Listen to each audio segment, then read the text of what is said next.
These are the two that I like to show first. The bottom one is not a fossil and the top one is a fossil, but they're both bison horn caps off of their horn. And so if we look at the fresh one right here, it's pretty light and you can see it's very thin on the sides and all of that. So this is one that has not been fossilized. Now this one sat in the river probably for a very, very long time.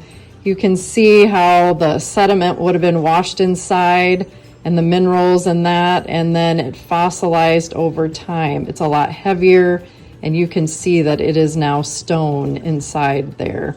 So it takes a long time for that to fossilize, but this would be one of the youngest fossils that I have. So that would be an early one from a bison. So those two, when you get to look at them yourselves, check them out. One is a fossil and one is not. These fossils here are from the woolly mammoth, which I'm sure you're all familiar with, which is an Ice Age animal. The first fossil here actually is a replica. So this one is just a man-made one so that you could see all the parts of the woolly mammoth tooth. So this part right here is actually the root that goes down into the mouth. And then the part that the woolly mammoth would chew with is this part right here. So they were a plant eater, so that was their tooth there that sat in the back of their mouth for them to grind grass. Now the one that's sitting right next to us is an actual woolly mammoth tooth that was found right here in the Boyer River. Part of the root down here you can see broke off. But if we look at the rest of the tooth, it looks exactly like a replica here. And this is how he found it in the Boyer River. He saw this weird pattern in the sand along the edge of the river, and when he dug it up, he found he had a woolly mammoth tooth. And this one is fossilized, and you know what? I can't even pick it up because it weighs about 10 pounds. So with the camera in my hand and my other hand, I can't even pick it up. So this is what it looks like. So if you come out to the Nature Center sometime, you could see the real woolly mammoth tooth. I'm going to send the replica one to school so you can check it out. Here are two of my other real fossils that I have, and the picture next to it is called an ammonite. This was an ancient sea creature that lived a long time ago, actually 350 million years ago, and it was kind of like a squid. Now, the fossils that I have, this one's actually from Iowa, and this one is from Texas. But when we think of this fossil, it looks like it's the shell itself fossilized, but what it really is the shell filled in with silt, so you can see that it's solid, and then the shell crumbled away and left the impression of the shell. And I've only got one piece. It would be really cool someday to find a whole entire shell like that. And then this one is even bigger and a little heavier. You'll feel it when you have it at school. But so they call this a Steinkern fossil, which is a fossil that actually fills in and then leaves the impression, but it's not the shell itself. So those are two pretty cool ones too. These fossils here were actually from an ancient sea too, and not necessarily all from Iowa, even though we had an ancient sea covering Iowa about 350 million years ago. The biggest one that you see is a shark tooth, and that's from the Miocene era, or the Megalodon they used to call that shark, and then I think they made a movie out of it too. So check that one out. Can you imagine swimming around with sharks that were that big? And then this one is a brachiopod, and it's just like a shell that we'd find anywhere, but this one, when you pick it up and look at it, you can see that it's fossilized. It's now stone.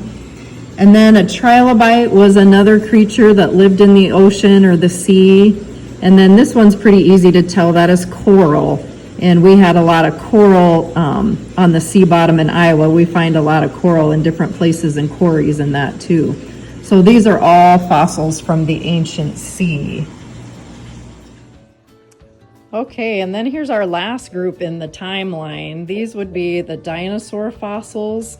Most of these are replicas so that you could see what they look like. But this one down here is Velociraptor's claw that kind of stuck out that he had on his foot that was supposedly retractable. And then the bottom two here are toenails. This one is from Allosaurus, which was a big dinosaur like T-Rex, but not maybe as deadly, I guess. And then this is T-Rex's toenail. So imagine, you guys, when it comes around to you, put it on your toe. Imagine having a giant toenail like that, what it would be like to be walking around with toenails like that. But T-Rex's was more curved for when he jumped on other dinosaurs to eat them, I guess. And then this was T-Rex's claw. So you can see how big it is. That was on his little arms there, and he used it to hold on to his food. So kind of gives you an idea of what they look like and how big they were.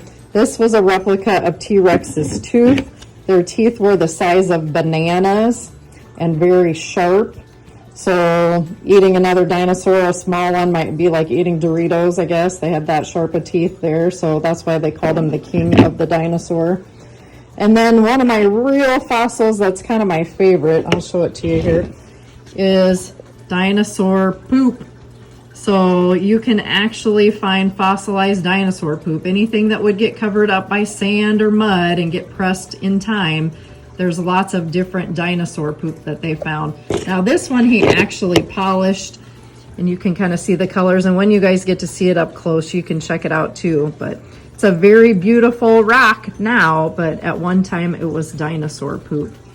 I hope you guys will have a lot of fun checking out the fossils, and then we'll do our next activity after that.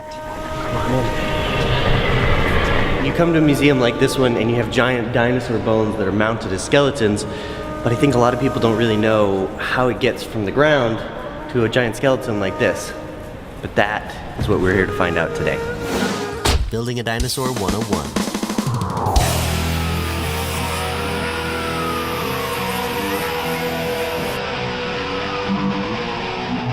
Today, I'm at the paleontology lab trying to figure out how bones like this come to be. And to do that, I'm with Lindsay Zana, the lab's director and a pretty hardcore paleontologist. People probably have in their head this idea of how you take a dinosaur out of the ground and bring it to the museum. Are most people right? Well, I think a lot of people's perception about how paleontology is done, how we find animals, how we dig them up, comes from Hollywood. Someone's laying on the ground with a little brush, brushing away a perfect dinosaur skeleton. And we all wish it was that way. We don't often find complete skeletons. In fact, that's really, really, really rare. And we don't use usually tiny little brushes or tiny little tools. We use jackhammers and rock saws and picks and shovels and all kinds of crazy equipment, because getting dinosaur bones out of the ground is really hard work.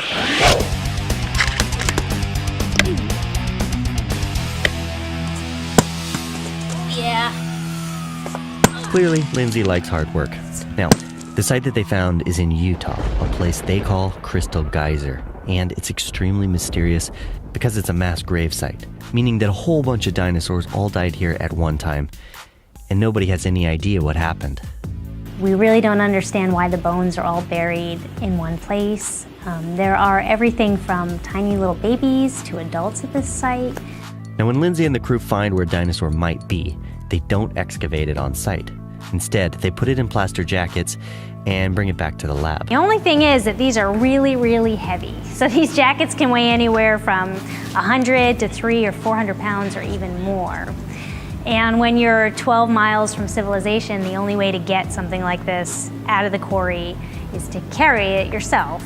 This one has experienced a lot of good field work already. This is one season right here. Once they get it out, they bring it into the lab. And I've kind of whittled down the rock and taken it out of the field jacket, but the process of doing that involved putting a lot of glue on this specimen. What they end up finding in the jackets is anybody's guess. Sometimes it's just a couple of bones they have to put together. Sometimes the bones are more whole, and sometimes they find some real gems. Basically, we have no idea what's actually physically inside of this because it's all covered with rock.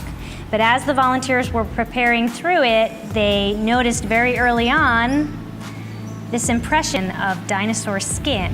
Then Lindsay took me to the displays. She showed me that some of the parts are the real fossilized bones, but others, like the giant skull here, are way too heavy to put on a museum specimen. So that's just a sneak peek into some of the basics of what a paleontologist actually does. Stay tuned though, because we have a lot more dinosaur videos to come. So remember, if you like what we're doing, watch more of our videos and subscribe to our feed. Oh, and a big shout out to Olay for helping make this video possible.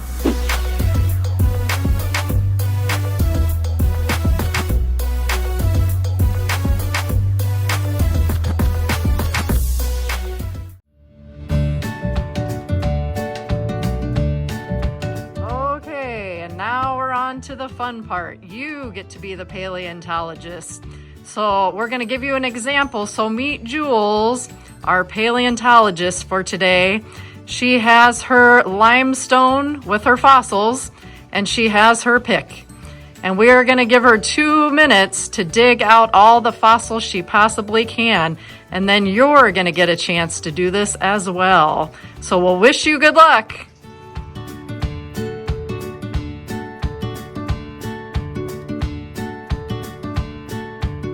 Okay, paleontologist Jules, how many fossils did you get out of your limestone? I got 12. Bet you can't beat that.